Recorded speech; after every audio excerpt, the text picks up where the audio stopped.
એક શાકભાજીના પાકોમાં નીંદણ નિયંત્રણની જુદી જુદી રીતોને સમજાવો. હાથથી નીંદણ કાઢવું. ખેડૂત પોતાના હાથથી અથવા નાના સાધનો વડે નીંદણ દૂર કરે છે. ખેતરનું યોગ્ય ખેડાણ. વાવણી પહેલા જમીન સારી રીતે ખોદવાથી નીંદણ નાશ પામે છે. મલ્ચિંગ પદ્ધતિ. જમીન પર પાંદડા અથવા પ્લાસ્ટિક પાથરીને નીંદણ ઉગતા અટકાવવામાં આવે છે. રાસાયણિક પદ્ધતિ. નીંદણનાશક દવાઓનો ઉપયોગ કરીને નીંદણ નિયંત્રિત થાય છે. જીવાણુ પદ્ધતિ. જીવજંતુઓ અથવા જીવાણુઓ દ્વારા નીંદણનો નાશ કરવો.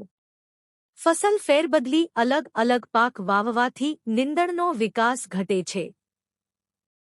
સારી ગુણવત્તાવાળા બીજનો ઉપયોગ. શુદ્ધ અને નીંદણમુક્ત બીજ વાપરવાથી નીંદણ ઓછું થાય છે.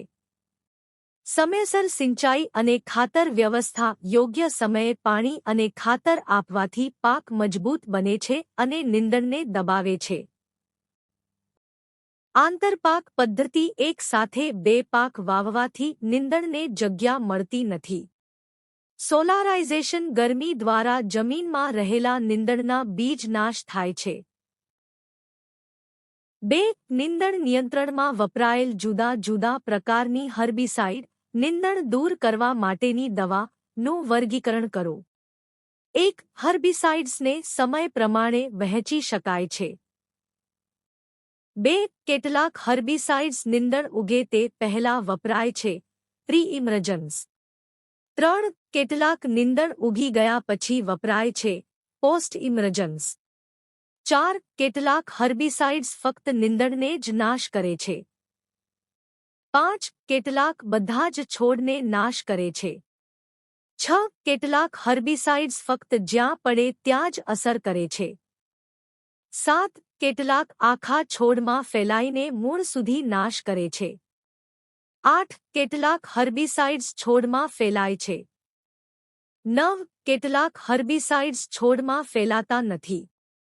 10. જમીનમાં નાખવામાં આવે છે અને કેટલાક પાન પર છાંટવામાં આવે છે. 3. સોલેનેસિસ પાક. બટાકા, રીંગણ, ટામેટા, મરચાં, તમાકુ, શાકભાજીમાં નીંદણ નિયંત્રણની રાસાયણિક પદ્ધતિ પર ચર્ચા કરો. ફાયદા. નીંદણ ઝડપથી અને અસરકારક રીતે નાશ થાય છે. મજૂરી ખર્ચ ઓછો પડે છે. સમય અને મહેનત બચે છે. મોટા વિસ્તાર પર સરળતાથી ઉપયોગ કરી શકાય છે. પાકને શરૂઆતમાં સ્પર્ધાથી બચાવે છે. નુકસાન. વધુ માત્રામાં ઉપયોગથી પાકને નુકસાન થઈ શકે છે. જમીનની ઉપજાઉ શક્તિ પર ખરાબ અસર પડી શકે છે. પર્યાવરણ પ્રદૂષણ થાય છે. માનવ અને પશુ આરોગ્ય માટે જોખમકારક બની શકે છે. વારંવાર ઉપયોગથી નીંદણમાં પ્રતિકાર શક્તિ વિકસે છે.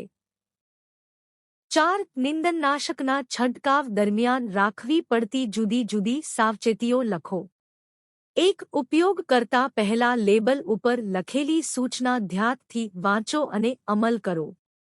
2. સ્પ્રે સાધનની ચકાસણી કરો. 3. છંટકાવ દરમિયાન મોજા, ટોપી, માસ્ક પહેરો. 4. ગરમીના દિવસો અથવા તેજ હવા હોય ત્યારે છંટકાવ ન કરો. 5. વરસાદ પહેલા અને તરત પછી છંટકાવ ન કરો. 6. છંટકાવ પછી તરત જ જાનવર અને મજૂરોને ખેતરમાં પ્રવેશવા મંજૂરી ન આપો. 7. છંટકાવ પછી સાબુથી હાથ ધોવા.